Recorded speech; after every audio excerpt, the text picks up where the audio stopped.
और अब चर्चा करते हैं राम विचार नेताम के बारे में। राम विचार नेताम कैबिनेट का पुराना चेहरा है।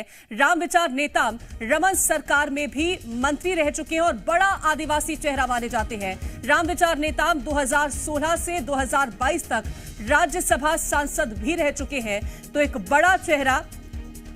और आपको बता दें कि कैबिनेट का पुराना चेहरा इन्हें माना जाता है और रमन सरकार में मंत्री रह चुके हैं, बड़ा आदिवासी चेहरा है।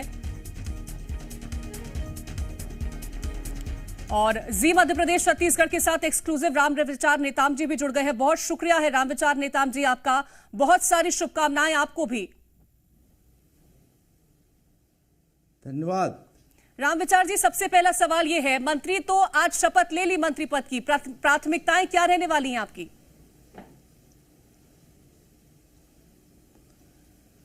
देखिए, मंत्रिमंडल का सदस्य के नाते हमारी सरकार की जो प्राथमिकता है वही फिलहाल में अपनी प्राथमिकता है।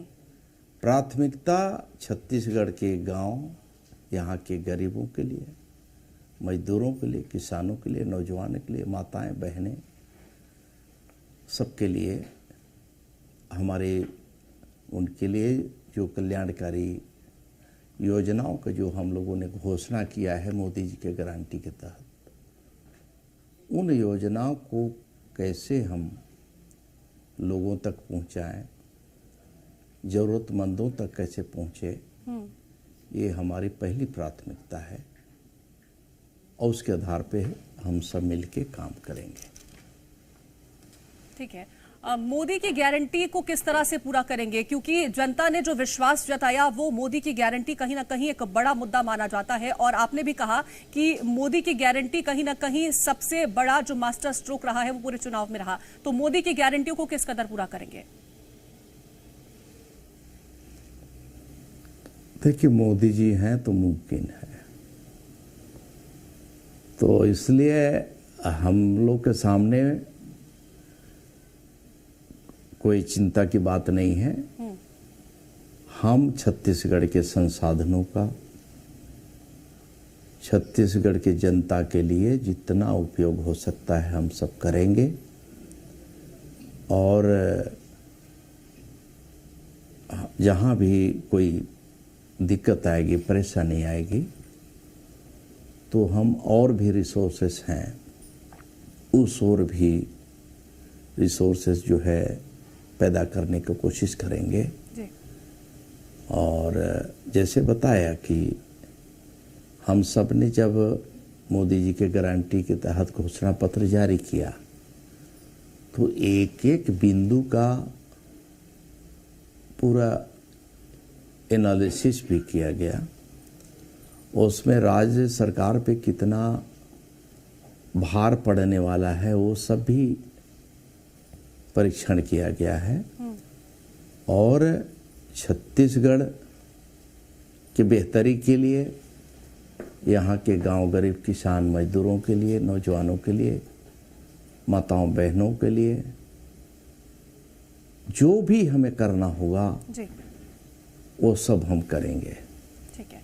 बस्तर की जनता ने इस बार आपको बेशुमार प्यार दिया, जिस तरह का मत दिया वो हम सभी ने देखा है। फोकस कितना रहने वाला है? निश्चित ही भारतीय जनता पार्टी के प्राथमिकता में बस्तर के साथ साथ हमारा सरगुजा अंचल है। और सरकार बनाने में यहाँ बस्तर की जनता और सरगुजा क्षेत्र की तो बात ही अलग है। यहाँ दोनों क्षेत्रों में जिस प्रकार से भारतीय जनता पार्टी को वहाँ की जनता ने तमाम सारे विपरीत परिस्थितियों को झेलते हुए हमारा साथ दिया, भारतीय जनता पार्टी के साथ दिया। और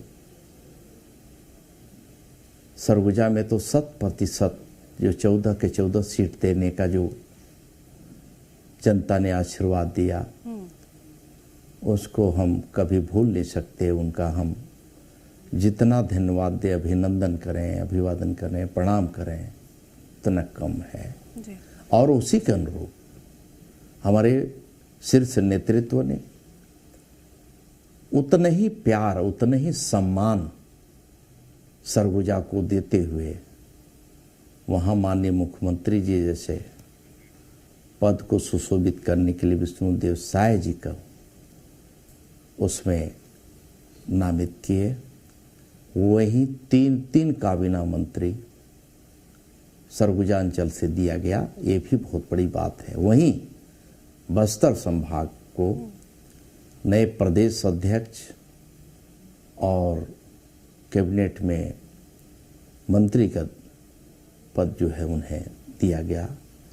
ये मैं समझता हूँ कि ये दोनों जो संभाग हैं, बस्तर का, सरगुजा का, इस ओर हमारी पार्टी की सरकार की विशेष प्राथमिकता आगे भी रहने वाली है। बिल्कुल, दोनों संभाग की तरफ से जिस तरह से जनता ने आप पर भरोसा जताया, कहीं ना कहीं बहुत बड़ा बदलाव उस वजह से भी देखने को मिला है।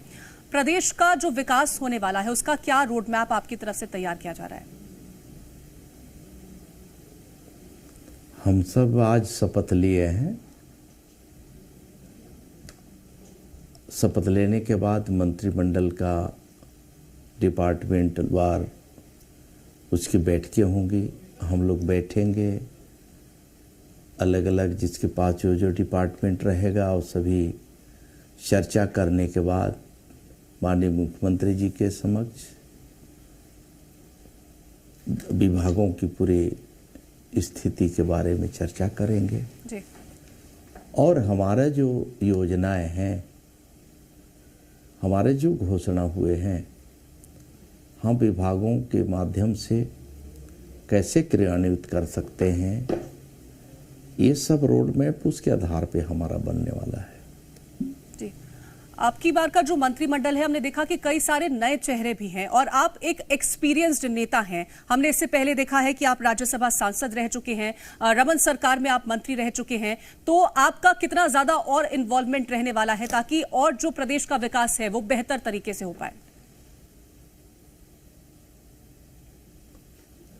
हम लोग सभी आपसी समन्वय के साथ, चाहे नए हों या पुराने हों, पूरे तालमेल के साथ सरकार की जो दिशा तय होने वाली है उसी दिशा में हम सब काम करने वाले हैं।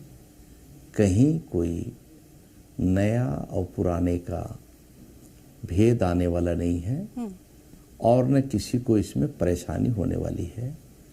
हम सब एक दूसरे के सहयोगी हैं। कहीं भी कोई परेशानी होगी तो उसके लिए तमाम सारे विभाग के अन्य मंत्रीगण भी हैं और वरिष्ठ यहाँ पे अधिकारी ब्यूरोक्रेट्स भी हैं, उनके साथ भी हम लोग नॉलेज शेयरिंग करेंगे जी। तो दिक्कत आने वाली नहीं है। ठीक है। रामविचार नेताम जी, अभी एक पद जो है वो खाली है। अभी इस वक्त सिर्फ 9 मंत्रियों ने शपथ ली है, तो वो एक पद जो खाली है उसको लेकर के क्या अभी चर्चाएं चल रही हैं और कब तक उस पर भी जो है वो मोहर लग सकती है?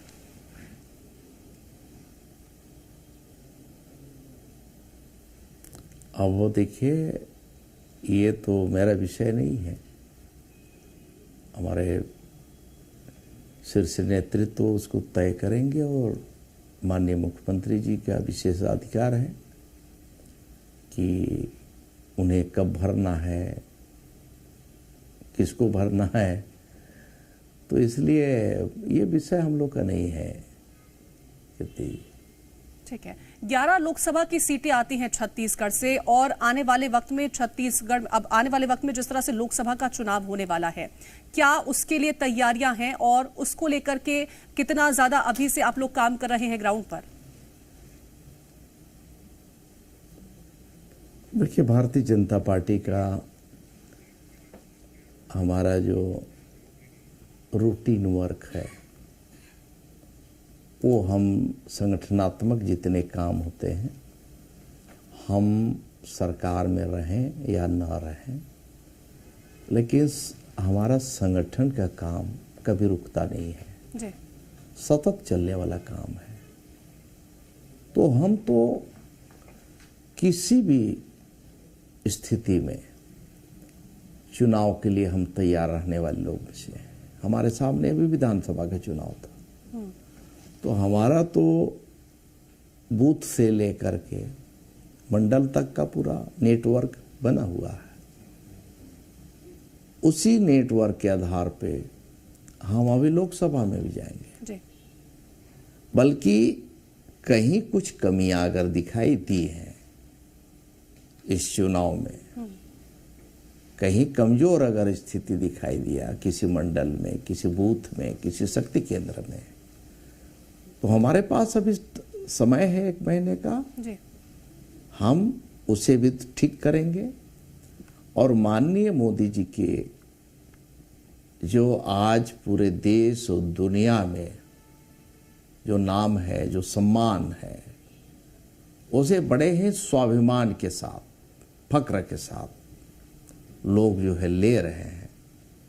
और हमारे सामने आज मोदी जी का नेतृत्व, मोदी जी का चेहरा, हमारे प्रधानमंत्री जी के द्वारा गरीब कल्याण के लिए चलने वाली तमाम सारी स्कीम योजना, इस योजना का लाभ आज गांव-गांव में मिल रहा है।